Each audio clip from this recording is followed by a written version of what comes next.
దేని గురించి అసలు గొడవలన్నీ? ఆస్తి గురించేనండి. అసల ఈ గొడవలన్నిటికి కారణం ఏంటి? మీ ఫ్యామిలీ బ్యాక్‌గ్రౌండ్ ఏంటమ్మా అసల? మా అత్తగారికి పాప, బాబునండి. అమ్మాయి, అబ్బాయిని. అమ్మాయికి పెళ్లి చేశారండి. ఇచ్చేదేదో ఇచ్చేశారు. నా భర్తకి ఇచ్చారండి. నా భర్త ఆయన తనంతరం నాకు రాశారు. ఆయనకి అనారోగ్యంతోటి చనిపోయారండి. హ్మ్. నేను బాబుని లోన్ అది పెట్టుకొని బాబుని చదివించుకుంటున్నాను. అసలు ఇంతకుముందు మీరు మీ అత్తగారు వాళ్ళ ఇంటికి వెళ్తూ ఉంటే మీతోనే ఉంటారా మీ అత్తగారు వాళ్ళు? లేదండి. విడిగా ఉంటారా? అవునండి. వాళ్ళని చూస్తూ ఉంటారా? మీరు వెళ్తూ ఉంటారా వాళ్ళ ఇంటికి? లేదండి. నా భర్త ఉండంగానే వెళ్ళట్లేదండి. హ్మ్.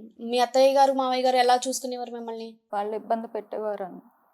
ఇబ్బంది పెట్టేవారు. దేని గురించండి? అంటే ఇష్టం లేని పెళ్ళేమన్నా మీదేమన్నా లవ్ మ్యారేజా?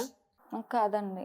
పెద్దలు కుదిర్చిన వివాహమే. అంటే ఎందుకని? నా భర్త ఆస్తి కోసం అడగడంతో ఇబ్బంది పెట్టేవారండి. హ్మ్.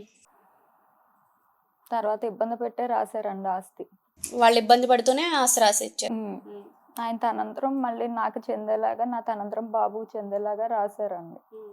అసలు ఆ రోజు మృతి చెందిన రోజున అసలు ఏం జరిగింది?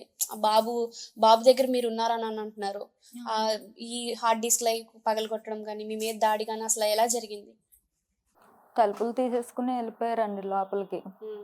లోపలికెళ్ళిపోయి సీసీ కెమెరాలయి బద్దలు కొట్టేసేసి, హార్డ్ డిస్క్ తీసుకొని పట్టుకుపోయారండి. హ్మ్.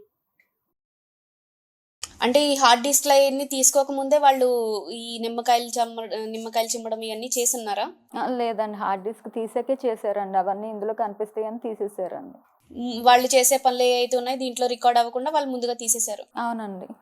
ఇంతకుముందు ఎప్పుడన్నా మీ మీద అటాక్ జేయడం జరిగిందా? అంటే బాబు వేరేగా దూరంగా ఉండి చదువుతాడని? రాజమండ్రిలో చదువుతున్నాడండి సాయి కాలేజీలోని. హ్మ్. అప్పుడు దూరంగా ఉన్నాడు అని మీ మీద ఎప్పుడైనా అటాక్స్ చేయడం జరిగిందా ఇలాగా? లేదండి. బాబు చనిపోయిన వెంటనే ఇలా చేశారు. అవునండి. మీ చుట్టుపక్కల వాళ్ళు గాని, ఎవరైనా ఇలా ఎందుకు చేస్తున్నారు ఏమైనా రియాక్ట్ అయ్యారా? లేదండి. అసలేం రియాక్ట్ అవ్వలేదు. అందరిని భయపెట్టారండి. అంటే ఎలా భయపెట్టారమ్మా? తెలీదండి. ఎవరు రాలేదండి ఇంటికి. పని చేసేవాళ్ళు కూడా ఎవరుని రానివ్వలేదండి. తర్వాత ఏం జరిగింది? హార్డ్ డిస్క్‌లయన్నీ తీసుకెళ్ళిపోయిన తర్వాత? హార్డ్ డిస్క్‌లవి తీసుకుపోయాక చేలోకెళ్ళి గొయ్యి తీసి అందులో నిమ్మకాయలు, కోడిగుడ్లు, గుడ్డలు ఇవన్నీ పెట్టారండి. నాకైతే పెట్టినట్టు తెలీదండి. తర్వాత తెలిసింది. ఇలా మీడియాకి ఇచ్చారు, ఇలా పెట్టారనేసి. అంటే మీ మీద ఏమన్నా క్షుద్ర పూజలు చేశారని మీరనుకుంటున్నారా? లేదు అంటే ఏంటసల? ఎందుకలా చేసుంటారు? మా మీద చేశారనేసండి. మీ మీదే చేశారు.